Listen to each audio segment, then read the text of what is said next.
Centimetre ये लिखा होता है। कैसे खींचेंगे? हम डायमेंशन मान लेंगे कि 1 न्यूटन इक्वल टू 1 सेंटीमीटर, है ना। तो अगर हमारे 5 इसकी वैल्यू 10 न्यूटन है तो लेंथ कितना दिखाएंगे पेपर में हम लोग? 10 cm दिखा देंगे। कुछ यूनिट मानना पड़ेगा ना, तभी उसी हिसाब से हम लोग ड्रॉ करेंगे।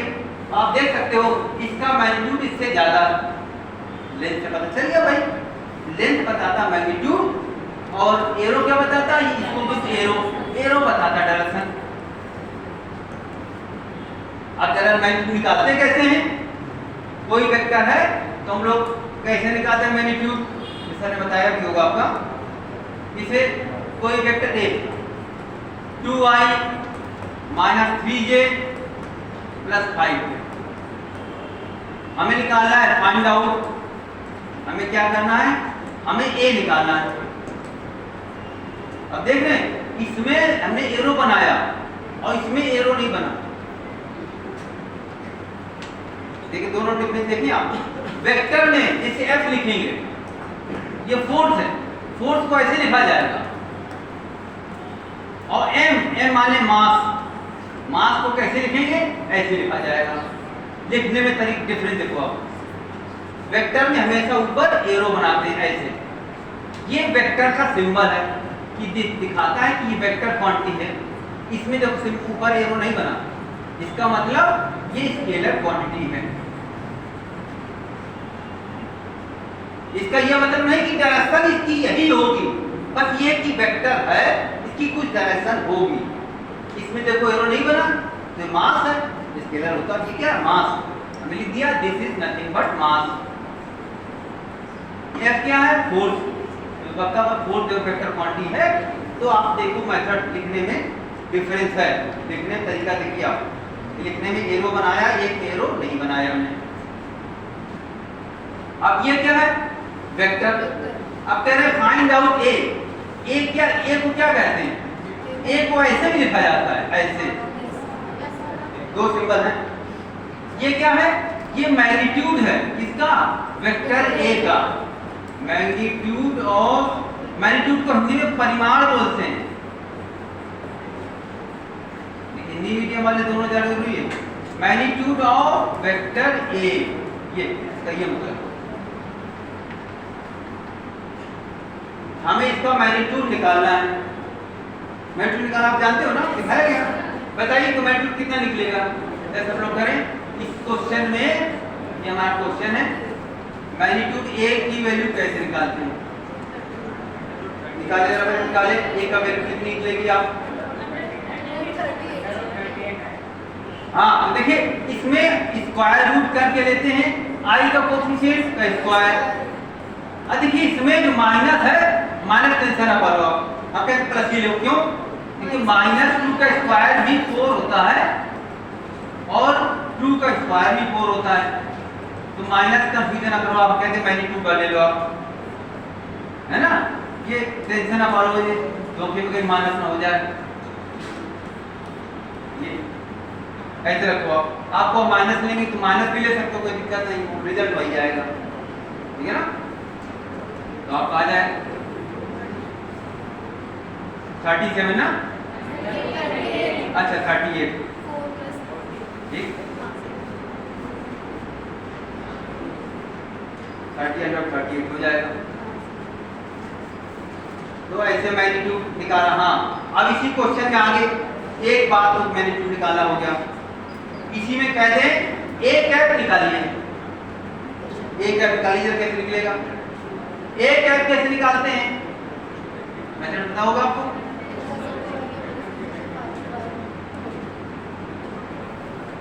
a कैप की डेफिनेशन क्या है? a vector upon a। और मतलब ये आपको मालूम ही है, ये निकाल ही चुके हम लोग अभी हाल।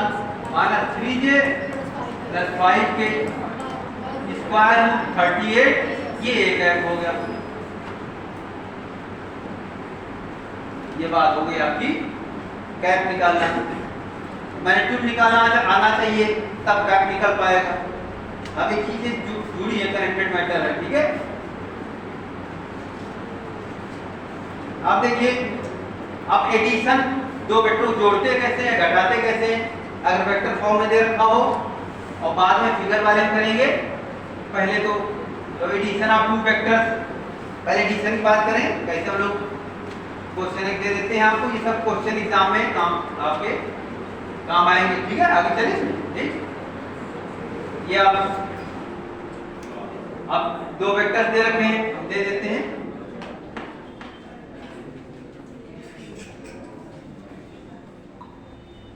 क्वेश्चन मान लीजिए हमने वेक्टर ए रखा है 2i + 3j - 5 के, और वेक्टर बी दे दिया एंड -i + 5j - 6k। देख कभी कभी क्या करते हैं, i j के सीरियल नहीं देते लोग, आगे पीछे कर देते हैं। तो आप हमेशा i को पहले और j को सेकंड, फिर थर्ड ऐसे अरेंज कर लिया करो आप। फिर इसमें क्या करना, फाइंड आउट। अब देखिए दो पार्ट, हमें एक तो a + b निकालना है एंड सेकंड पार्ट आपका a - b निकालना है।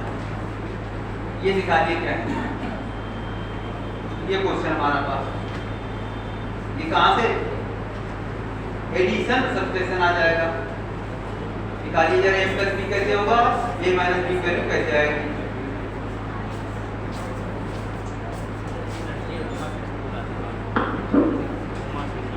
उमा सिंह यहाँ बैठी हुई, हाँ तो आप देखिए बाल किए गए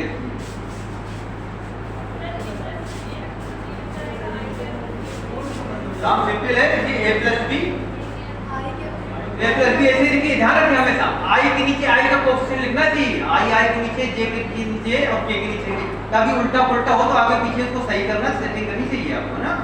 वहाँ आगे पीछे दे सकते हैं तो आप उसको सीरियल वाइज सेट कर लो। आप हो सकता है तो k को पहले दे दे, j को बाद में कर दे, तो आप पोजीशन बदल लो। आप i के नीचे i, j के नीचे एक सी क्रम में सीरियल में होना चाहिए। तो अब देखिए a + b,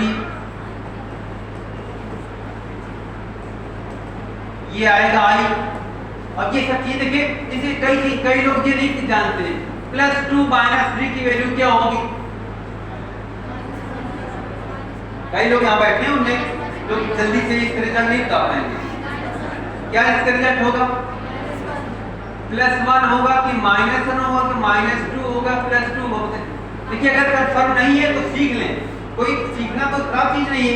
देखिए ये समझिए, अगर डिफरेंट साइन है, डिफरेंट साइन है ना, एक का प्लस एक माइनस, तो क्या करो आप बड़ी वैल्यू में छोटी को माइनस कर घटा दिया करो आप, और साइन किसका रहेगा, बड़े का।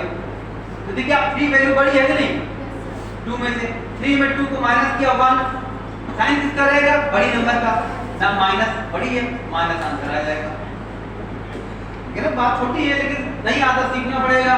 अगर मान लिया आप पूछे -2 और -5 की वैल्यू क्या होगी, कई लोग नहीं बता पाएंगे। इसका आंसर देखिए क्या होगा, माइनस, इसका रिजल्ट क्या होगा बताइए। देखिए इसमें दोनों के अगर साइन सेम है, दोनों नेगेटिव है ना, तो नंबर जोड़ दिया करो आप, 5 2 7 7, साइन किसका ले लेगा, इसका चाहे इसका, आंसर हो जाएगा। बस सीधी बात है, अगर साइन दोनों के एक जैसे हैं, सेम हैं, तो जोड़ दो आप, एक का साइन किसकी लगा दो आप। अगर साइन डिफरेंट हैं तो बड़ी नंबर से छोटी नंबर को माइनस कर दें आप, और साइन किसका लगेगा, बड़ी नंबर का लगेगा, समझो आप। अगर ये क्यों बता रहे हैं, क्योंकि इसका यहाँ काम पड़ रहा है एक्चुअली, है ना। तो ये देखिए i आएगा, ये क्या आएगा, +8j आएगा, और माइनस देखिए 11k आ जाएगा। मान ये नहीं आता जोड़ना घटाना, तो यहाँ दिक्कत हो जाएगी। आप पूछ भी नहीं सकते हो सब कुछ में, हम बता नहीं रहे, बात कैसे बनेगी। अब a - b निकालना है, तो अब देखिए a में से b को माइनस करना है, तो पहले ऊपर a को लिख लेंगे, b को नीचे को ही लिख लेंगे, बाद में साइन हम लोग बदल देते हैं। ठीक,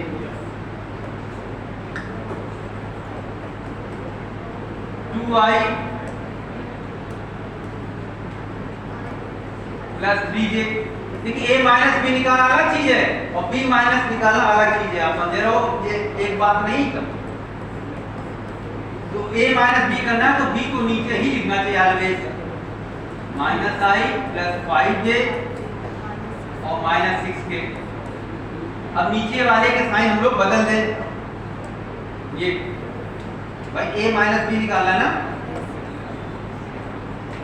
अब ये माइनस है, प्लस कर दो आप, ये प्लस माइनस ये प्लस। अब नए साइन काम आएंगे, नए साइन के साथ से आप जोड़ दो आप, ठीक है। तो पक्की बात क्या होगा, 3i हो जाएगा। हाँ माइनस 2j, नए साइन काम आएंगे और प्लस के आ जाएगा, c हो जाएगा। अगर b माइनस से निकालना होगा तो उसका रिजल्ट अलग आएगा, समझे आप। और कैसे आएगा, जगह बदल दो आप, कैसे आ जाएगा। तो अगर आप देखो कि a माइनस बी, अगर माइनस लिख दो तो आप ये b माइनस ए हो जाएगा, क्यों ब्रैकेट खोलोगे आप वही आएगा। देखो ऐसे तो ये और ये एक ही चीज है, ब्रैकेट खोलेंगे तो वही आ जाएगा।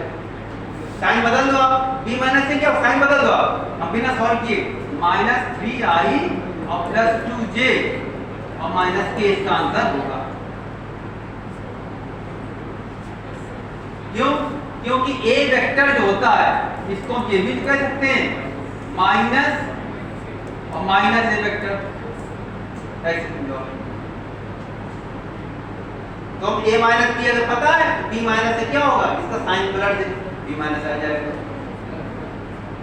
देखिए जैसे आप देखो a माइनस बी, ये सब चीजें पता आपको नहीं, प्लस को अगर प्लस से मल्टीप्लाई करते हैं तो रिजल्ट क्या आता है प्लस, और माइनस को अगर प्लस से करते हैं तो माइनस, और प्लस को माइनस से माइनस, और माइनस को माइनस से प्लस। हाँ ये सब चीजें छोटे क्लास की चीजें हैं, मैथ की चीजें हैं, लेकिन काम की चीजें हैं। क्योंकि इसका छोटे लोअर क्लास में आपके हाई फोकस सिस्टम है, लेकिन मैथ मतलब स्टडी में कोई ध्यान नहीं देते क्लास। वहाँ टीचर सस्ते वाले पे आते हैं, कम पैसे वाले लो पे, कम पैसे के जाए टीचर ऐसे मिले बेकार टाइप के, उनको नॉलेज है ही नहीं, टॉल पर पढ़ा दिया, पास कर दिया, परसेंटेज हाई फाई दे दी, ये करते हैं लोग।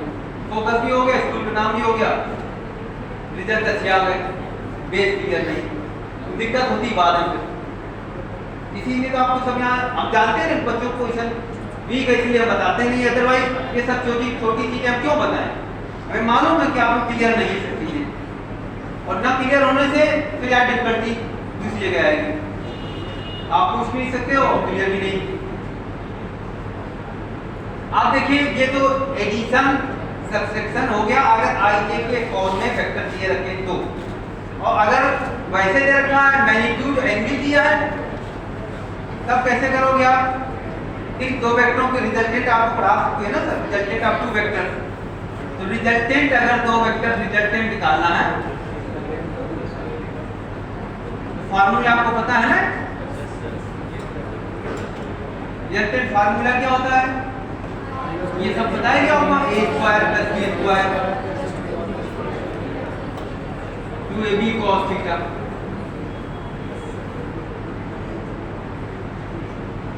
ये रिजल्टेंट बताइए, रिजल्टेंट मैक्सिमम कब होगा, मैक्सिमम रिजल्टेंट वैल्यू कितनी होगी, याद रखिए। जैसे मान लीजिए दो वेक्टर हैं, एक है 5 न्यूटन, इसकी वैल्यू हमारी 5 न्यूटन है मैग्नीट्यूड, और दूसरा कोई वेक्टर है इसकी वैल्यू हमारी 3 न्यूटन है।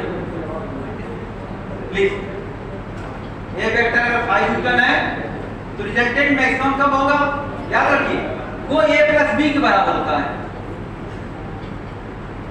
क्यों, जब दोनों पैरेलल होंगे थीटा 0 होगा, मैक्सिमम कब होगा रिजल्टेंट, जब होगा थीटा 0, मतलब 5 न्यूटन भी इधर ही हो और 3 न्यूटन भी इधर होगा, रिजल्टेंट कितना होगा 5 प्लस 3 8 के बराबर हो जाएगा।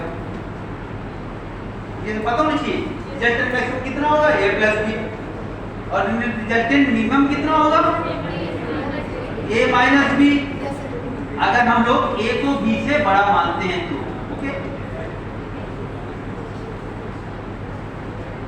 पक्की बात है, मिनिमम कब होगा 5 न्यूटन अगर इधर की ओर है और 3 न्यूटन अगर इधर हो गया तो रिजल्टेंट क्या हो जाएगा, मिनिमम हो जाएगा। हाँ रिजल्टेंट मिनिमम हो जाएगा 5 - 3 = 2 न्यूटन।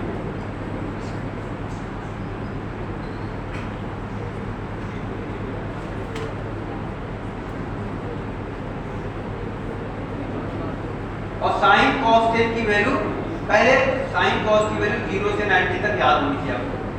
याद है नहीं? कितने लोगों को याद है? आता है साइन कॉस अप टू 90 तक भाई 0 30 बिल्कुल याद हो। अगर आपसे पूछे साइन 45 कितना होगा, कितना होगा, ये नहीं कि टैली पढ़नी पे तुरंत आंसर चाहिए। साइन 45 cos 45 बराबर होते हैं, उसकी वैल्यू की 1/2 के बराबर होती है, ठीक। और साइन में हम लोग जैसे जैसे 0 से 90 की ओर जाते हैं तो वैल्यू बढ़ती है कि घटती है? बढ़ती है, इंक्रीज होती है, ये सब पता होना चाहिए। साइन में हम लोग 0 से 90 जाते हैं तो वैल्यू बढ़ती है, और cos में अगर 0 से 90 जाते हैं तो हाँ अपोजिट घटती है, मतलब अपोजिट होता है इसलिए। ये सब चीजें मतलब देखिए इसमें आप फार्मूला है और थीटा चाहिए, अगर थीटा नहीं याद नहीं होते तो कैसे बात बन पाएगा, है ना। cos पता होना चाहिए, cos 0 क्या होता है, cos 0 वैल्यू कितनी होती है 1, cos 30 कितनी होती है √3/2, cos 45 1/2, cos 45 sin 45 सेम होती है, इसीलिए tan 45 कितना होता है 1 होता है। सेम सेम डिवाइड कर दो आएगा, तो tan 45 भी याद आ गया 1 हो गया, है ना। और sin 30 sin 60 कितना होगा √3/2, sin 90 1। भाई वही चीजें पलट दो आप तो cos की टेबल तैयार हो जाती है। उल्टा चलो आप बैठी उल्टा चलते हो, sin की टेबल उल्टा कर दो, आप उल्टा कर दो तो cos की टेबल तैयार हो जाती है नहीं। बताओ जी, मतलब वहां निकालना ना पड़े, इमीडिएट रिजल्ट चाहिए, समय बहुत कम होता है एग्जाम में, समझे आप। तो ऐसे ही टाइम बचेगा कि टेबल वगैरह सब, तो r मैक्सिमम होगा a plus B, r minimum होगा a माइनस बी। ये सब चीजें मतलब पता होनी चाहिए आपको।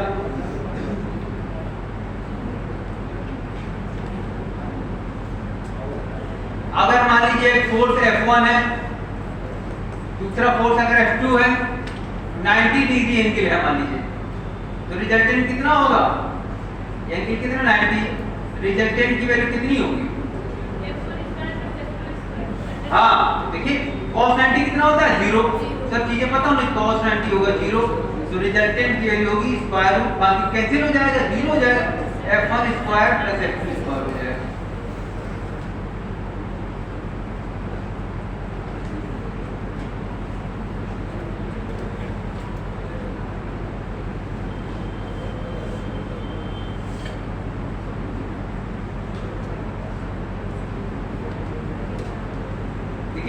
आपको डॉट प्रोडक्ट नहीं पढ़ाया, लेकिन बाकी सब चीज तो क्लियर हो गई आपकी ना।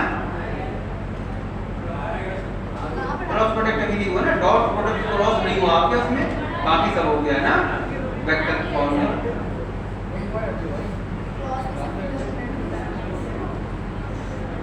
तो ऐसे 90 में अगर आ जाए तो फार्मूला से हमने निकाल लिया, क्यों, क्योंकि 2 वो एक्चुअली होती है 90 0, आपको कहां से निकाला हमने उसी से cos 90 से, ऐसे।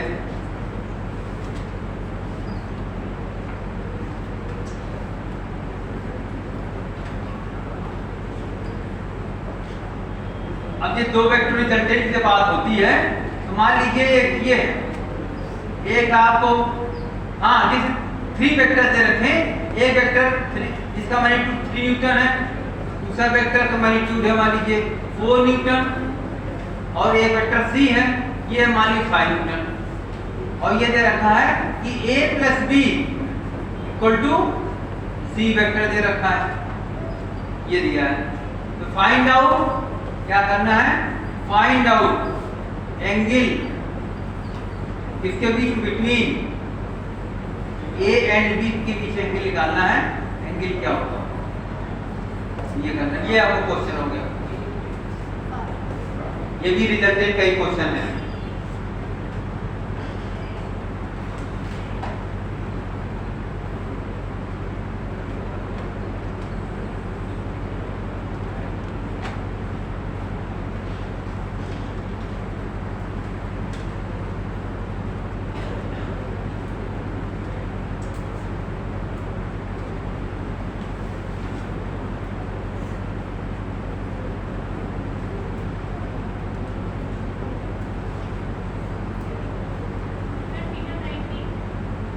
हाँ 90 होगा भाई, फार्मूले से लगा दे,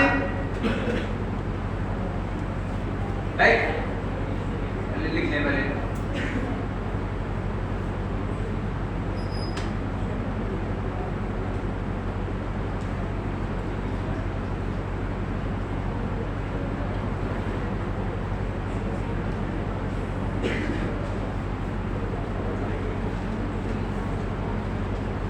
देखिए a plus B equal to C अगर लिख रखा है, इसका क्या मतलब है कि सी a और b का रिजल्टेंट है।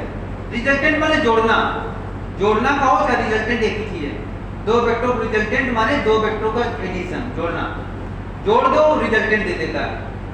तो a plus B equal to C लिख रहा है, इसका मतलब क्या है कि c है, c क्या है, रिजल्टेंट है a प्लस b का। इसका मतलब है c is resultant of a and b। पढ़ने से हम जान लिया, लिखने जो पैटर्न लिखा है ना, C is resultant of A and B, A और B का परिणामी है C, इसका ये मतलब है। इससे लिखने से हमने जान लिया, इस जो लिखा है रिजल्टेंट माने एडिशन, जोड़ना, जोड़ना उसी को बोलते हैं रिजल्टेंट।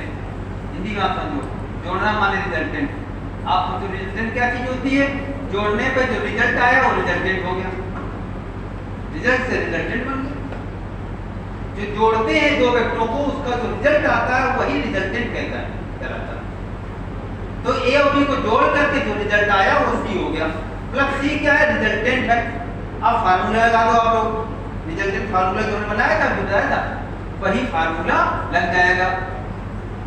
और ये बाकी ये वैल्यू रखने के बाद में अपने फार्मूला क्या बताया था, r equal to under root ये a square plus b square plus 2ab cos theta.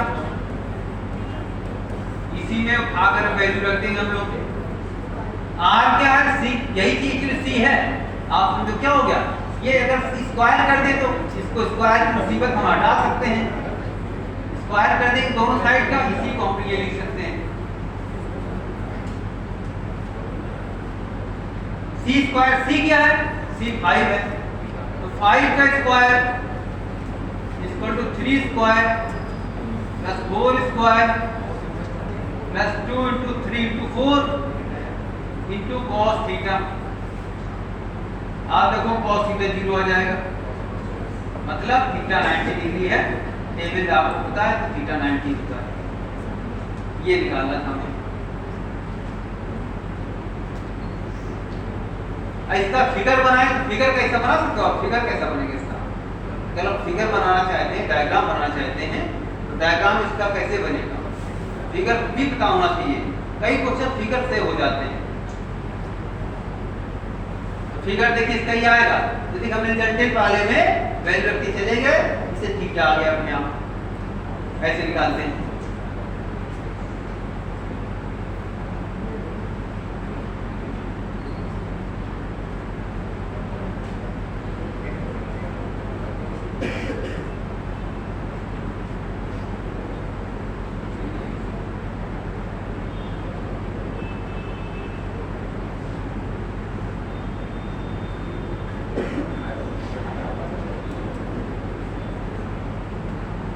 Vector topic ऐसा है कि पूरे फिजिक्स में काम आएगा। ये समझो आप एक चैप्टर है, ये हर चैप्टरों में काम आएगा। जहां वेक्टर क्वांटिटी आएगी वहां ही चैप्टर काम आएगा, इसलिए इसको बहुत सॉलिड अभी समझ लें, इससे बाद में दिक्कत ना हो। चाहे मैग्नेटिक फील्ड हो, चाहे इलेक्ट्रिकल फील्ड हो, कहीं भी जहां वेक्टर क्वांटिटी आएगी तो इसका एप्लीकेशन होगा और रिजल्टेंट वाला फार्मूला की सब जगह चलेगा। दो वेक्टर बीच एंगल निकालना, कैसे एंगल निकालते हैं, हम आपसे अगर एंगल निकालने की बात पूछें, देखते हैं आप एंगल निकालना जानते हो। इसका देखिए फिगर कैसा बनेगा, फिगर जो बना देते हैं, फिगर देखिए कैसे बनेगा। देखिए वेक्टर अगर ए ऐसे होगा तो वेक्टर बी कैसे होगा, ऐसे होगा। ये एंगल कितना है, ये 90 डिग्री है। सी वेक्टर कहां खींचेंगे, अब जरा बताएं, हम आपको पूछ के ट्राई करते हैं। क्या सी वेक्टर ऐसे होगा या इस टाइप का कुछ होगा, ये सही है कि ये सही है, हाँ ऊपर वाला लेकिन सही होगा, ये नहीं, ये रॉन्ग है। बात ये है ना कि जब वेक्टर को जोड़ते हैं हम लोग, ये वेक्टर भी है, तो स्टार्टिंग से फाइनल पॉइंट को जोड़ते हैं। हेड कहाँ होगा, हेड होगा लास्ट की ओर, इसको बोलते हैं हेड। ये कि एरो होता है इसको बोलते हैं हेड। अगर वेक्टर होता है तो नाम भी पता होना चाहिए, इसको बोलते हैं हेड।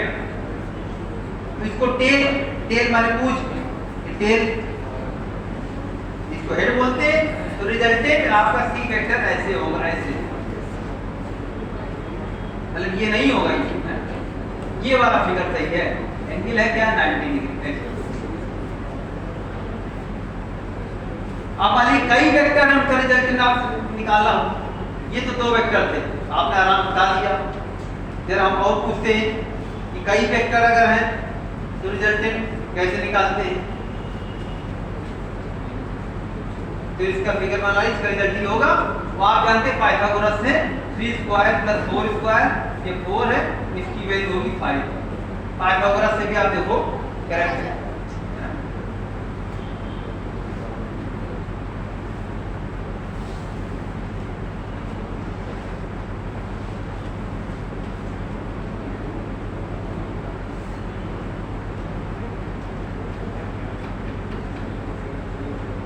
हो गई बात ना। अब 2 वेक्टर एंगल जरा बात हो यार, angle between 2 vectors, 2 vector angle कैसे निकालते हैं जरा ये बात बताएं कि आप कंफर्म एंगल बिटवीन 2 वेक्टर्स।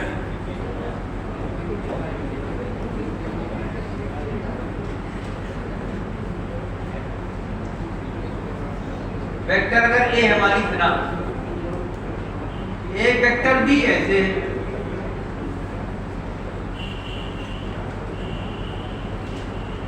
इसमें है find out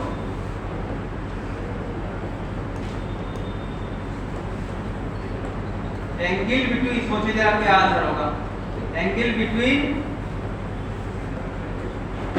A and B and also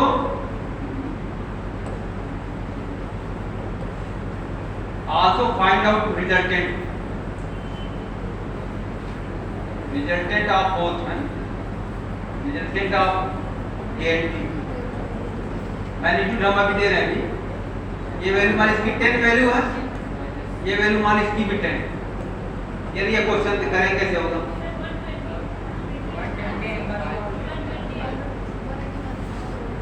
पहले एंगल निकाले कितना होगा, एंगल 60 होगा कि और कुछ होगा।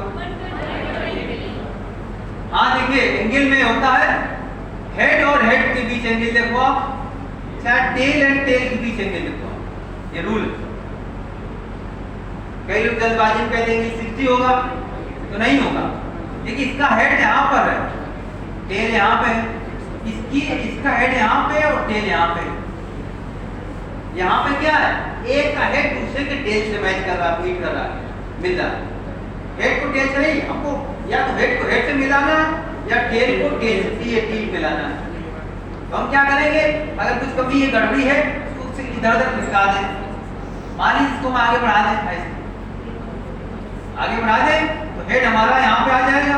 किसी भी वेक्टर को हम लोग आगे खिसका दें या पीछे खिसका दें, कोई चेंज नहीं होता, मैग्नीट्यूड वही, इसकी लंबाई है, मान लीजिए इसको इतना लंबा है, चाहे आगे बढ़ा दें डायरेक्शन नहीं बदलेगी, या इसको पीछे खिसका दें तो वेक्टर में कोई चेंज नहीं होता है।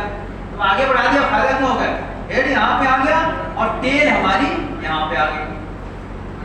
अब इसकी टेल से मैच करती है, एंगल आपका ये वाला होगा, ये वाला एंगल, ऊपर वाला नहीं होगा, ये वाला होगा। तो देखते हैं कि वेक्टर कौन किससे मैच कर रहा है। अगर हेड से मैच करे या टेल से मैच करता है तो ठीक है, नहीं करता है तो आगे पीछे खिसका देते हैं किसी एक वेक्टर को।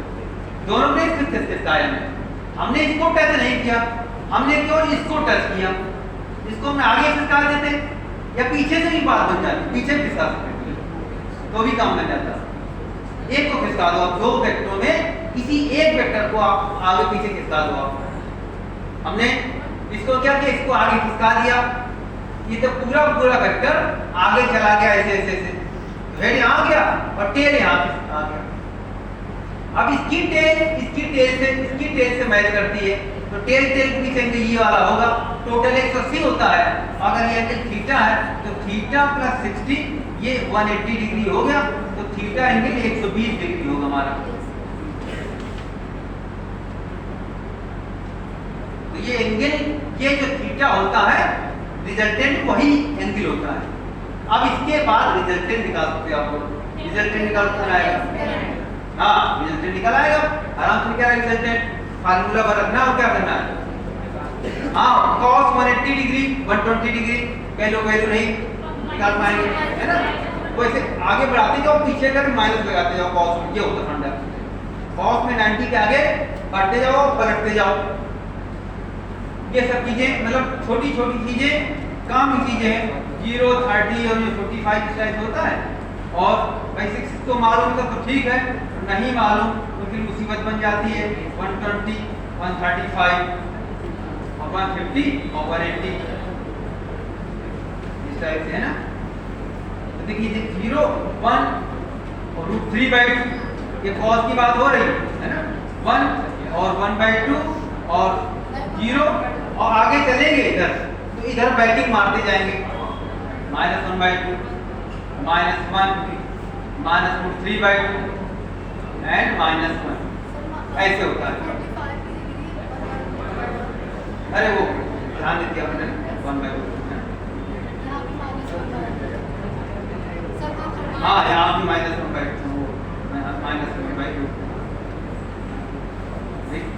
तो cos की टेबल cos 120 मतलब -1/2 हो जाएगा। तो आप cos की टेबल है चलिए, है ना। तो 90 के बाद आगे चले और इधर पीछे चलते जाए और माइनस लगा दें। साइन में माइनस नहीं होता, साइन में 180 तक प्लस ही प्लस होगा, काम यही होगा। बस यहाँ से 90 के बाद हम इधर चलेंगे और इधर चलते जाएंगे, इधर आगे बढ़ेंगे, इधर बैठू मार, ये मैटर उठाते चले जाएंगे ऐसे हम लोग। ये होता फंडा। और साइन में आगे पॉजिटिव भी होगा, नेगेटिव नहीं होता। साइन में 180 तक पॉजिटिव भी होगा वैल्यू होगी। तो एंगल बिटवीन टू वेक्टर्स आपको मतलब पता चल, इस टाइप से पता चल जाता है। अब थोड़ी यूनिट डायमेंशन थोड़ी सी बात हो जाए। एक यूनिट डायमेंशन में आप लोग बुक कभी ना लगाएं। बुक के क्वेश्चन लगाओगे, बुक में बहुत जान कितने फार्मूले लगा सकते हैं, क्योंकि यूनिट डायमेंशन जो चीज है वो हर चैप्टर में आपके साथ साथ चलेगी। जैसे रेजिस्टेंस आप पढ़ोगे तो रेजिस्टेंस मिल जाएगी फार्मूला वहां पे, है ना। अभी रेजिस्टेंस याद करना फालतू, क्योंकि अभी इसीलिए आपको एग्जाम में भी बहुत कम मतलब यूनिट पूछी जाती है, केवल मैकेनिक्स की सरल सिंपल अभी टफ नहीं पूछी जा रही है। लेकिन बुक्स में आप देखोगे तो ढेरों सा मैटर दे रखा है, वो अभी इसलिए तैयार करना ठीक नहीं है, क्योंकि जब आप चैप्टर पढ़ोगे, आप कैपेसिटेंस है और जाने कितना आगे मैटर पढ़ोगे, आप मैग्नेटिक फील्ड हुआ, इलेक्ट्रिकल फील्ड हुआ, ये सब आगे चैप्टर काम आएगा। तो जब चैप्टर फार्मूला याद होगा तो डायमेंशन भी मिल जाएगी। अभी याद करना ठीक नहीं, विस्कोसिटी और विस्कस फोर्स मतलब जाने कितने टाइप चीजें हैं।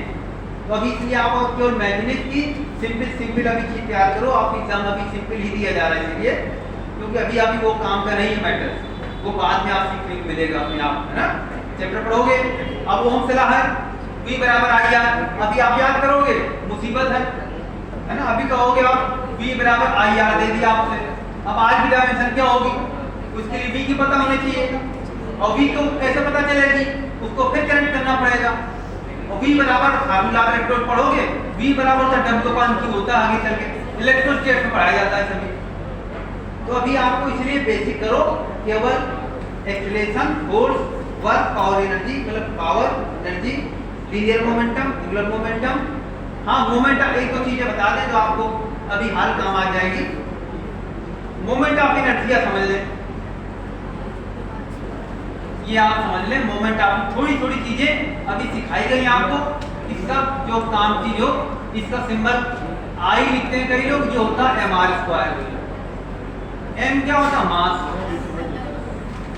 r होती डिस्टेंस, डिस्टेंस रेडियस जो समझो आप, जो भी समझ। तो ये मोमेंट ऑफ इनर्शिया की जानकारी थोड़ी होनी चाहिए। और स्ट्रेस एक चीज बताई जाती है, स्ट्रेस। स्ट्रेस क्या होता है, जो प्रेशर की होती है वही स्ट्रेस की होती है। प्रेशर क्या होता है, फोर्स अपॉन एरिया होता है, ये आप निकालोगे। स्ट्रेस नई चीज है, स्ट्रेस की वही होगी जो प्रेशर की होगी, ठीक है। तो ये आप स्ट्रेस पता होने से पहले आप angular linear momentum, linear momentum को हिंदी में क्या बोलते हैं,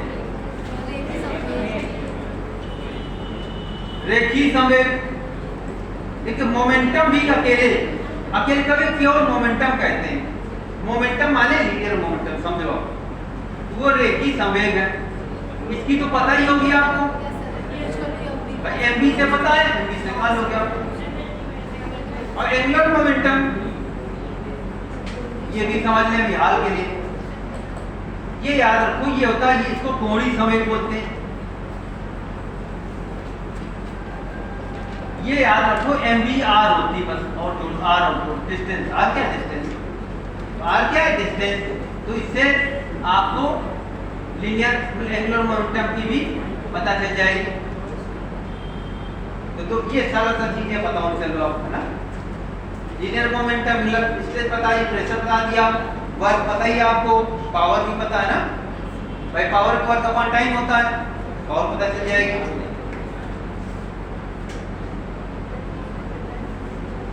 इंपल्स भी क्या होती है, इंपल्स इंपल्स ऐसे याद करो, न्यूटन का सेकंड लॉ होता है, न्यूटन का second law, Newton F equal to होता है delta P upon delta T, time होता है। ये कौन सा फार्मूला है, ये एक F इक्वल टू ma होता है, यहाँ बात पढ़ाया जाएगा। ये न्यूटन के सेकंड लॉ, ये दोनों न्यूटन के सेकंड लॉ है, इसी से ये बना दिया था। तो इंपल्स क्या होता है, इसको मल्टीप्लाई कर दो आप लोग, F into delta T, delta P के बराबर होगा, इसी को बोलते हैं हम लोग इंपल्स। इंपल्स माने हिंदी में बोलते हैं आवेग।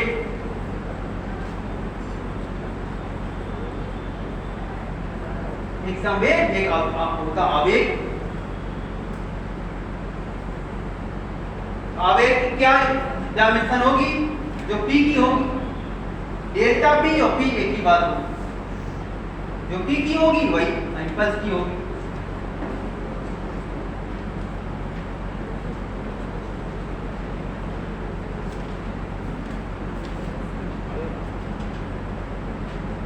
एंगस्ट्रॉम किसकी यूनिट होती है, एंगस्ट्रॉम, एंगस्ट्रॉम लेंथ की होती है।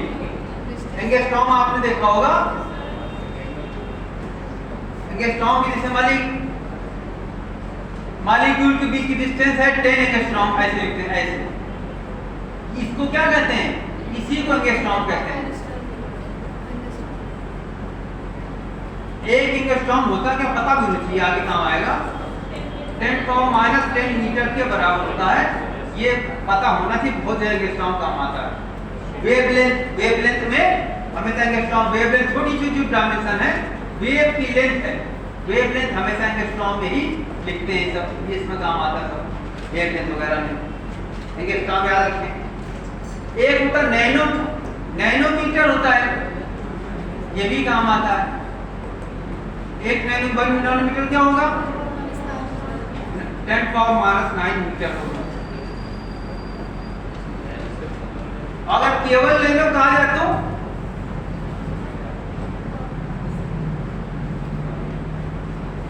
नैनो कार भी तो आई इतने पहले ना, तो केवल नैनो कहा जाए तो क्या है, लेकिन केवल नैनो को मतलब कुछ नहीं, मतलब कुछ भी हो सकता है। नैनोमीटर पूरा शब्द नैनोमीटर होगा। अगर नैनो कूलम कहते, नैनो किसी साथ जोड़ सकते हैं ना, नैनो कूलम भी कर सकते हैं, या नैनो हम लोग फैराड कहते हैं, कुछ भी कर सकते हैं।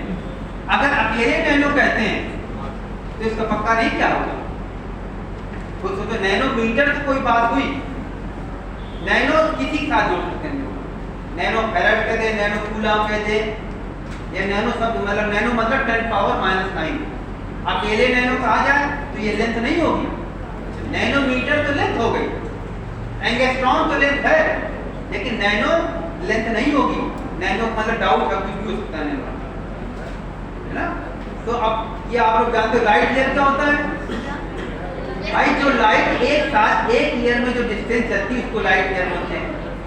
इसी पार सेकंड क्या होता है, वो भी लाइट ईयर से जुड़ा है। पार सेकंड क्या है, 3.26 ऐसा समथिंग होता है, कुछ 3.26 या 2 ऐसे कुछ होता है, लाइट ईयर बराबर होता है, ठीक है। कुल मिलाकर के पार सेकंड और लाइट ईयर डिस्टेंस की यूनिट होती है। और जो बहुत डिटेल नहीं याद करो, नीट में आप देख लो शॉर्ट पेपर से, बस कॉमन चीज आती है, बहुत नहीं जाती आपको, लेंदी ढेर सारा मैटर नहीं याद करना, जो बस फिजिक्स में काम, एग्जाम के काम चीज है, बस उतना ही याद करना, आप समझो आप, ठीक है ना। अब देखिए एक्सपोनेंशियल वाली एक बात बता दे, यूनिट निकालना। मान लीजिए कोई डायमेंशन ऐसे लिखिए s इक्वल टू a, और ऐसे लिखा 1 माइनस e के power minus b x t लिखा। मानिए ऐसे s क्या है, s मानी स्पीड है, a क्या है, a एंड b कांस्टेंट है, x क्या है, डिस्प्लेसमेंट, s है डिस्प्लेसमेंट, और t क्या है। देखिए t गुना लिखा जाए तो t याद करो t टाइम होगा। करना है क्या, फाइंड आउट, ये निकाले, find out dimensional formula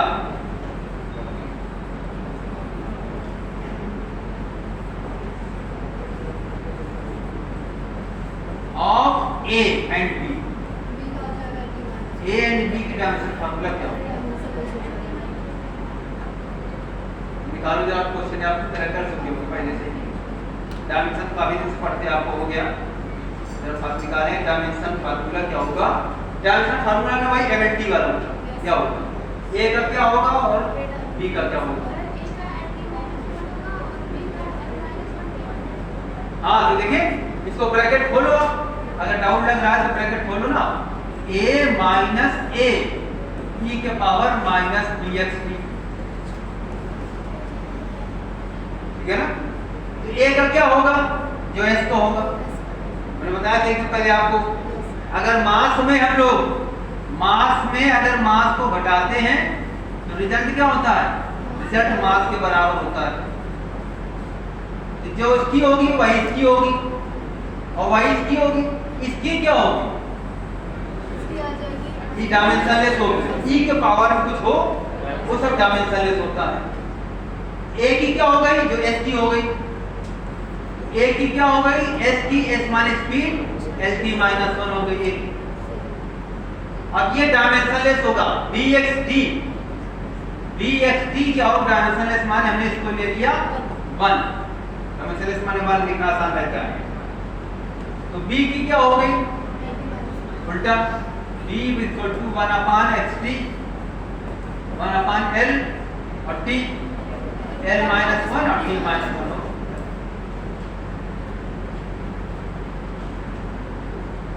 a की भी निकाल आई और b की भी निकाल आई, ऐसे निकालते हैं। ये हमने एक बार क्लास बताया था, e के पावर में जो होता है, e के पावर में हो, कभी कभी exp लिखते हैं ऐसे, तो ये भी डायमेंशनलेस होगा, इसकी नो डायमेंशन होगी, चाहे ब्रैकेट में लिखें चाहे पावर में लिखें।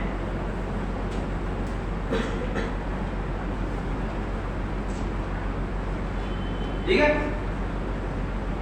ये सब आपका संडे वाले टेस्ट में काम आएगा। जो भी क्वेश्चन करें सॉल्व करें, सही करें, भले कम करें, पहले सीखने की कोशिश करें।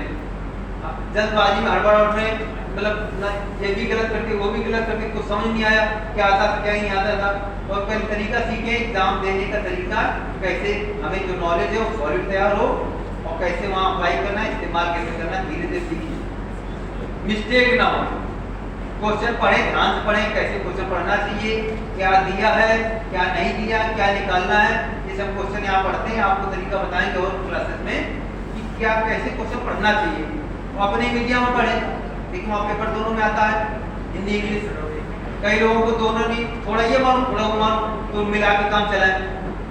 भाई कुछ चीज़ें कभी इंग्लिश में समझ नहीं आती, हिंदी में नहीं आ जाती, हिंदी वर्ड नहीं काम कुछ इंग्लिश समझ आ गया, अगर बदल दिया है, दोनों को मिला के काम निकालें, है ना। कुछ तो क्वेश्चन में ध्यान पढ़ें, क्वेश्चन फिर उसको फिर आगे सॉल्व करने की कोशिश करें, कैसे क्या स्टार्टिंग हमें कैसे करना चाहिए, क्वेश्चन में क्या दिया है क्या निकालना है, आगे कैसे बढ़े, तो सोच सोच के पढ़े। फिजिक्स में हर स्टेप सोच के करना है, जल्दबाजी में नहीं। आप बायोकेमिस्ट्री थोड़ा रटा मैटर काम आ जाता है कि नहीं वहाँ प्लांट इज दिस मच ऐसा वैसा, इसमें हर जगह सोचना पड़ेगा। नॉलेज आपके पास है, सब कुछ नॉलेज है, लेकिन इस टाइप के सोचना हमें अगर लगा बोलते, मतलब हम भी सोचते, हम भी जो बोलते हैं, कोई ये नहीं कि बिना सोचे बोल देते हैं, सोच के आपको भी बोलना पड़ता है।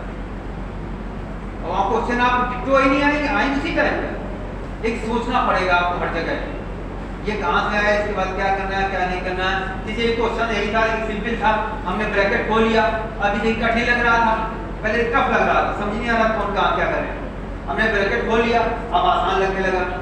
ये इक्वल टू ये, और इसमें ए वही आ रहा है, ई के साथ ही डायमेंशनलेस हो गया।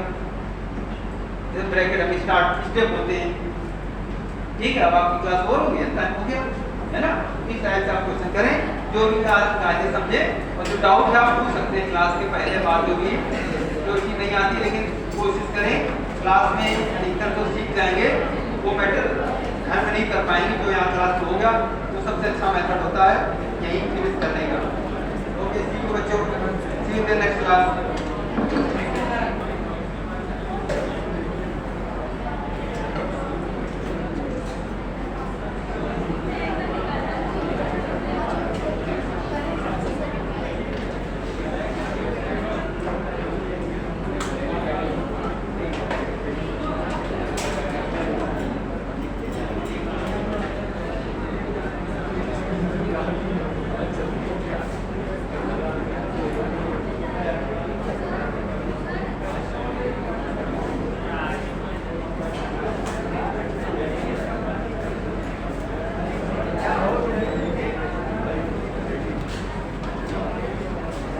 हाँ भाई।